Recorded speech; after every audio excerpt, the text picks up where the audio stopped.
Hi friends, வணக்கம். Welcome to my channel. இன்றைக்கி நம்ம பார்க்க போகிறது துவரை மசாலா. இது வந்து சீசனில் தான் கிடைக்கும். ஸோ அந்த சீசனில் நீங்கள் இதை வாங்கி கண்டிப்பாக ட்ரை பண்ணி பாருங்கள். ரொம்ப ஹெல்த்தியும் கூட. ஒரு பேன் எடுத்துக்கோங்க.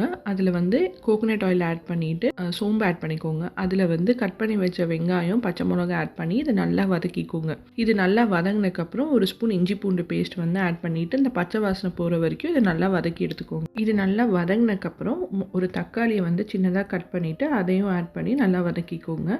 தக்காளி நல்லா வதங்கினதுக்கப்புறம் நம்ம வந்து இதில் இந்த துவரையை வந்து ஆட் பண்ணிக்கலாம். அதுக்கப்புறம் வேக வச்ச உருளைக்கிழங்கையும் ஆட் பண்ணிவிட்டு இதை வந்து நல்லா மிக்ஸ் பண்ணி எடுத்துக்கலாம். இது நல்லா மிக்ஸ் ஆனதுக்கப்புறம் கொஞ்சம் மஞ்சத்தூள், தேவையான மிளகாத்தூள் உங்கள் காரத்துக்கு ஏற்ற மாதிரி நீங்கள் ஆட் பண்ணிக்கலாம். இதையும் நல்லா மிக்ஸ் பண்ணதுக்கப்புறம் தேவையான அளவு உப்பு ஆட் பண்ணிவிட்டு இதை நல்லா மிக்ஸ் பண்ணி எடுத்துக்கோங்க. அதுக்கப்புறம் கொத்தமல்லி, தேங்காய், வெங்காயம், காஞ்ச மிளகா இதெல்லாமே வந்து அரைச்சி இந்த மாதிரி ஒரு விழுதாக எடுத்துக்கோங்க. அதையும் சேர்த்து இது நல்லா மிக்ஸ் பண்ணி கொஞ்சம் தண்ணி ஆட் பண்ணிவிட்டு இதை நல்லா குக் பண்ண விட்டுருங்க. கன்சிஸ்டன்சிக்கு ஏற்ற மாதிரி நீங்கள் வந்து தண்ணி ஆட் பண்ணிக்கலாம். கொஞ்சம் கூட தண்ணி ஆட் பண்ணிக்கோங்க. ஏன்னா ரொம்ப திக்காக இருக்க வேணாம்.